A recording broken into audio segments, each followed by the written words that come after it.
Speedway Report is a production of ZTV. NASCAR trucks put on one disaster of a show in Knoxville, Iowa. Atlanta's repaving and redesign come under criticism. SRX continues to entertain.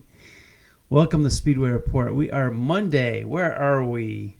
July the 12th, 2021, live here Monday afternoon from the shores of Lake Norman in Race City, USA, Mooresville, North Carolina. I'm Patrick Reynolds, and thank you for joining the fastest half hour in racing. Have you subscribed to our YouTube channel yet? Please give us a look, Speedway Report with Patrick Reynolds. Just give us, I guess you just search for us there. And you can subscribe to us, never miss a podcast, as each week we run down what happened over the weekend and share thoughts and the action in the world of auto racing. Victory Lane Lap. Let's take a trip around it from Speedway Report. Atlanta hosted the Midsummer Heat in the deadly afternoon. Not deadly, I exaggerate a little bit, but instead of a nice Saturday night race or those frigid wintertime racing, they host that brutal July afternoon in Georgia. The Cup cars went 500 miles yesterday. Kurt Busch was your winner. NASCAR's Xfinity Series raced in Atlanta on Saturday afternoon, where his younger brother Kyle Busch took his 102nd career win. The Truck Series raced in Knoxville, Iowa on Friday night, and Austin Hill was your winner. We're going to talk about that race in a little bit. ARCA was up in Elko, Minnesota. A good short track, a good stop. Corey Heim was the winner there. Used a little bump and run to push Ty Gibbs out of the way on a late race restart. However, Heim said it was pretty much just payback from the way Ty raced him earlier in the race. I'm not a fan of bump and run or using cars as tools to move other drivers out of the way. You pass each other. However, I am in favor of payback. Always have been. Lucas Oil late models had a rough weekend with Mother Nature. They're scheduled to run Thursday in Gaffney, South Carolina, and a doubleheader Friday and Saturday in Maryville, Tennessee. Everything was rained out. Now, the race down the road from me in Gaffney, South Carolina was called early because of the forecast of the tropical storm that was moving up the East Coast. I work in the live music and concert business, and we dodged a lot of rain over the weekend. Forecast was there. We toughed it out, and we got shows in Thursday, Friday, Saturday. It's not always my money that I'm gambling with, but there are plenty of times this year where we looked at the forecast and thought we were in trouble in the music biz. We stuck to our guns, and what really happened, how it played out, we've been able to get just about every concert in so far this year, knock on wood. Back to dirt racing. World of Outlaw late models held a doubleheader in Jackson, Minnesota on Friday night. Frank Hackney's Jr. was your winner. They raced Saturday night, and Dennis Erb Jr. took the A-main on Saturday. World of Outlaw sprints were up in Wilmot, Wisconsin. Brad Sweet was your A-main winner. And as we record this on Monday, World of Outlaw sprints are in for a busy week with races Tuesday through Saturday, some big money each time. We're going to end the weekend with Eldora's Kings Royal, both the 2020 and 2021 versions. So they've got a very busy week, but a whole lot of money up for grabs. USAC sprints were scheduled to be in Knoxville, Iowa on Saturday night. They were rained out, and the midgets were rained out in Sweet Spring, Missouri for Sunday. They were supposed to go there. Grandview, Pennsylvania's firecracker race with fireworks and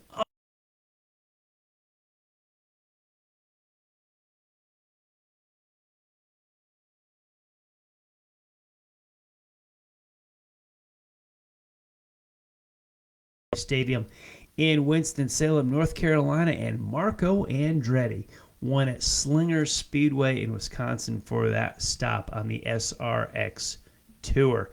Their season finale, so to speak, only a 6-race series, comes to a close this coming Saturday at the fairgrounds in Nashville, Tennessee. Now let's talk about the racing that we saw. The SRX series has been entertaining to me. There's been a little bit of television modification there to keep it exciting and keep it fun. but it comes across that way as this is just how we are. It's a specially made series as opposed to a sanctioned body championship, late model tour, sprint tour, major event on pavement, what have you. It's pretty much TV package for summertime Saturday nights for CBS. There's better than 1 million people tuning in each Saturday night, and it is being entertained. How entertaining are we? Well, anytime you pretty much have Paul Tracy involved, you're going to be entertaining. Whether he's behind the wheel or behind the microphone, Paul Tracy, a polarizing figure. Love him or hate him, but he certainly had a whole lot to say about Hailie Deegan as he went around courtesy of her right front fender. So many people were saying Tracy came down on her. Tracy, famous for his frame-by-frame video proof of racing incidents, a la the 2002 Indianapolis 500, shows how Hailie Deegan was against the yellow line and rode up off of it to turn him around. There was a whole lot of this. It is Slinger Speedway. It is late model style racing, full fendered. I know this is simply going to happen. You do look at the replay, and I'm a guy where the nose of the car that breaks the rear bumpers plane on the car in front of them does not mean you have the positions. I'm old school. You got to have that nose up to the driver's compartment. And man, was Deegan close on Tracy when the nose of her car going up alongside the door on his car. This whole thing is a neat concept, and the series and the entertainment value of it, I really like it. I'm not going to take a position on the Paul Tracy, Hailie Deegan spin. I don't know. It looked like it could have gone either way. I could blame Tracy. I could blame Deegan. If it was bumper to bumper and the old bump and run, you know where I stand on that. It's a candy-ass move. Not so much.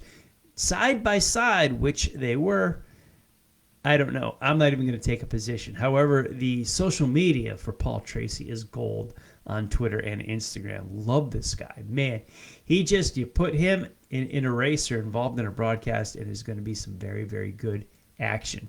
Love it when he is involved. Gotta dig some Paul Tracy. Marco wound up in victory lane, stood atop the podium on a quarter-mile high-bank track with a stock car, no doubt.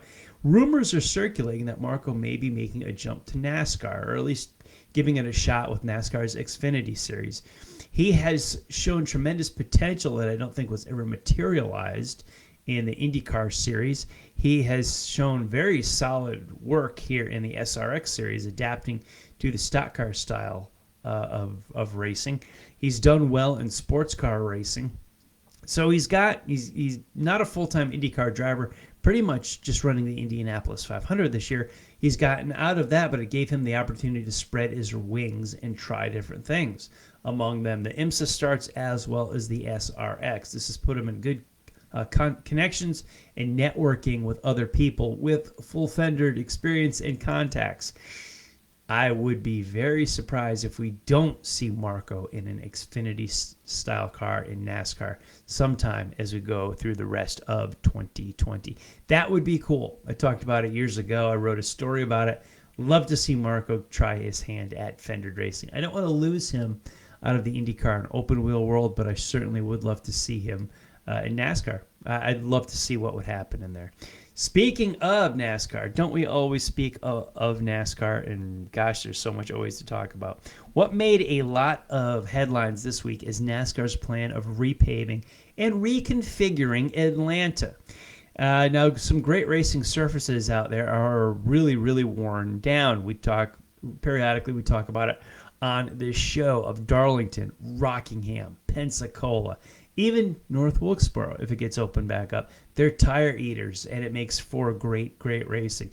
Not so much for the guys paying the tire bill on the cars or the teams, but man, from the grandstands, this puts on really good racing and really interjects the driver element into it. A piece of the track came up yesterday in Atlanta, so it certainly does. You can't race on a surface like that where it's coming apart on you, and I think it was this was redesigned mid to late 90s, 97, I think it was, between the spring and the fall race, I think, if memory serves. So depends on what you used what kind of asphalt you used down in Georgia there. You're talking a 24-year-old paving job. I don't know. They don't have the harsh winters down there for sure, but it does have the heat, which also beats up on pavement as well and makes it soft. Then it gets cooler, and decades of that could certainly wear it out. The chunk of the track did come up, much like reminiscent of the 2010 Daytona 500, won by Jamie McMurray, where we had pothole gate and we had to repair the track, and the race finished late at night. Now you're looking at actually good racing, and then 2011 came along, and that was the start of the tandem racing, the 2x2 pack racing. Trevor Bayne won that Daytona 500 in 2011 with the pack racing. Now we're looking at Atlanta with a redesign and narrowing of the track, increase of the banking. So they are thinking they could try to design a Talladega-style racing at Atlanta.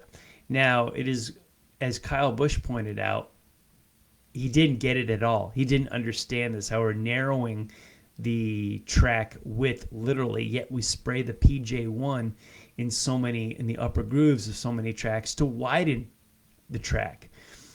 We've done a lot of work over the years of high horsepower, low downforce, lower horsepower, high downforce packages.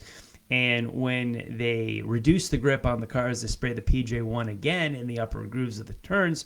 So we have more grip on the cars. It seems like whatever we build or take in and out of the cars, we're adapting the track to counteract what we just spent all the money and time and effort in the cars for. What do you want to do with this thing? Now, clearly with the pavement chunks coming up, it does need a repave. It does every so often. I love worn out pavement, but eventually, yeah, the pavement becomes a problem and you do have to repave it. What a lot of people are complaining about is the redesign of the track, which a lot of folks are not happy about. Kyle Busch is not happy about it. Denny Hamlin is certainly outspoken about it. What they're calling the bluff on is NASCAR and SMI's con job of saying we consulted the drivers and this is what they want. Jeff Gluck put on Twitter that of the 20 drivers in the points that came through the media center over the weekend, he asked them were they consulted on this redesign. 19 of them said no. The lone driver that was consulted on it, none other than Kurt Busch, who won the race at Atlanta. So I'm in favor of a repave. I'm even in favor of a redesign, but let's go back to the oval previous to 1997. I never was a fan of the new Atlanta. It was the cookie cutter quad oval style that we've seen in Texas. We got it in Charlotte. It reminiscent of the D shapes with other tracks like Michigan and California. We got it. We've seen it. We've been there. We got the t-shirt. Let's go back to Atlanta, which was one of the few true ovals on the track. And it was a super speedway at that, at 1.5 miles. Let's go back to a literal oval. That was a great track where you had about a 1/4 mile straightaway on each side of the track, which totaled 1/2 mile. But then on each end of the track, you had 1/2 mile of turn on each end, and that added up to 1 mile where you had the wheel turned. You had to back off. You had to put wheel into it. It was a driver's racetrack. It brought the driver out of the car to overcome some engineering and actually put his talent into it. Any track that does that, I'm in favor of. Let's do that. But there's a lot of guys not happy about Atlanta, and we're going to get to more of that in a little bit with the design of the new design coming of Atlanta, possibly in 2022. Now, some conversation that I can't stand, but as part of racing, is the regular season and the playoffs. I don't follow this at all. It makes me ignore NASCAR. It makes me turn the channel. It makes me just drive me away from the sport. Denny Hamlin and Kevin Harvick are two that have not won a race this year, and by mid-July, that's kind of surprising. But they are currently on the outside of the win column going in. As was clarified to me, the regular season champion, which I can't believe I say or care about this, that there's a regular season champion, he will get into the playoffs, and the lowest race winner with the fewest amount of points gets booted out for a 16-driver field of NASCAR playoffs. Gosh, NASCAR playoffs has got to be like the stupidest term I've ever heard in my life, NASCAR playoffs. Oh, my God. Way to ruin a sport that I once loved. I want to go to NASCAR and still talk about it, but let's talk about the Truck Series as they raced in Knoxville, Iowa. At the dirt race on Friday night. What was wrong with Eldora? I'll tell you what was wrong with Eldora. Tony Stewart starting the SRX series with Ray Evernham. I think there was a lot of politics and books and money, and not the fact that Eldora wasn't a great racetrack, put on good racing, and welcome the Truck Series, but it just kind of stinks that it went to Knoxville, Iowa. The sprint car capital of the world, a track very good on its own. But why are we there, and why are we not at Iowa Speedway? Paved 7/8 mile. Seems like it makes perfect sense to be there with the trucks instead of Knoxville, Iowa. The last 2 laps of this crash fest took close to an hour to complete. It looked like, a 1980s SK race at Stafford Motor Speedway. Just painful to watch. What I want to talk about, there's some great quotes that came out of the truck race at Iowa. Sheldon Creed believes the truck series should be at Iowa Speedway. And his quote was, he says, drivers race with no respect tonight. And that quote, I guess Iowa with its multiple lanes isn't any good, which is why they're going to screw up Atlanta. You've already got multiple lanes at Atlanta. Let's keep them. You can still repave it and keep them. We've got multiple lanes at Iowa, which isn't any good because we're crashing left and right. Here's another great quote from Kyle Strickler, and I think it was my favorite quote of the weekend. Quote, the total lack of respect for other drivers and other drivers' equipment last night absolutely blew my mind. I think all the spoiled rich-ass punk kids should be in the shop first thing on Monday morning so they can fix all of this shit they tore up.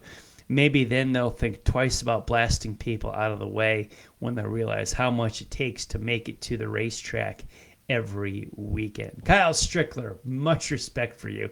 This has been a complaint about the sport for years of rich kids come in, they can or cannot drive, but that's all they do. They beat and bang on equipment and don't care because their guys are going to build new stuff and fix it anyway.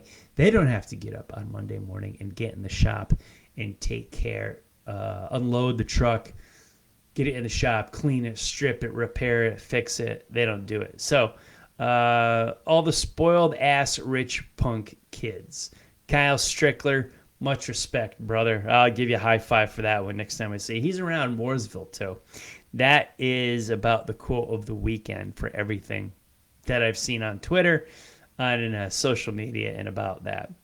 And speaking of Knoxville, here's more mismanagement of NASCAR in general, as NASCAR's social media talked about the dirt in Knoxville, Tennessee. This is what you have when you have 18-year-old interns or college kids running NASCAR's social media accounts. They don't know their ass from the hole in the ground, and just much like the repave at Atlanta, the design of the next-gen car for the Cup Series, idiots are running NASCAR. They have for so many years. They've run this whole series, whole sport into the ground, and it is a damn shame to do it. When you've got idiots that are running social media for NASCAR, they don't know the difference of Knoxville, Iowa, and Knoxville, Tennessee. You don't have the qualifications to even work for the sanctioning body if you don't know where Knoxville Raceway is. You've got a nice degree in marketing and PR. You don't belong working for NASCAR. We've got these wonderful decisions. The ARCA Series race, now owned by NASCAR. We had a nice 250-lapper in Elko, Minnesota, but we had breaks at lap 100 or lap 175. 2 breaks within the 250, 2 design cautions. That would have prevented me from buying a ticket. It would have saved me money. The object is to save the car owners money so they don't have to spend it on hired gun pit crews. I wouldn't buy a ticket to that race. More suits running NASCAR. 2 breaks to save the car owners money. You know what costs even less money to save the car owners money? Don't race. Get a set of golf clubs and go out on the green. That would be a great way to spend your weekends as opposed to the racetrack. Racing costs money, and I want to see live pit stops. If you had a break in the show, I'm not going to go. It sucks. Real racing, we're going to have live pit stops and real racing with the Redbud 400 tonight at Anderson, Indiana. As Dick Trickle said, we're flying jet fighters within a gymnasium. Big stock cars for 400 laps at Anderson, Indiana. And with all the talk about stock car racing, I was able to focus on it. However, IndyCar, Formula One, IMSA, and the NHRA, where were you this weekend? seemed like a good opportunity where one of you could have popped up. Some of you needed a break, but one of you could have popped up and I think made a little splash in the auto racing landscape here in the US of A, and maybe gotten your sponsors and your series a little bit more attention. Instead of all running, and we've got 8 major series going in the US at once, and shows like mine are trying to follow them. This one, geez, we lost 4 good series that could have been out there. Our racer of the week, not a guy that sat in victory lane, not a guy that won, not a guy that hoisted a trophy, not a guy that passed away in memory, but I'm going to give my racer of the week to Kyle Strickler for his great quote. I love when he calls out the spoiled-ass rich punk kids. Kyle Strickler, my kind of guy, my kind of racer, because I know on Monday he's in the shop working on his stuff, getting it ready for the next weekend. You keep up on the world of motorsports with SpeedwayReport.com. You can have an army of my downloaded shows ready to go if you want to check out Speedway Report and see what's going on in the world of racing and what happened in the commentary for that particular weekend. I've got all these archived right there. Also available on Facebook on the Racers Reunion page and the Speedway Report with Patrick Reynolds page. On Twitter, I'm at Speedway Report and at Speedway Pat. And you can always go to racersreunion.com and the Speedway Report YouTube page.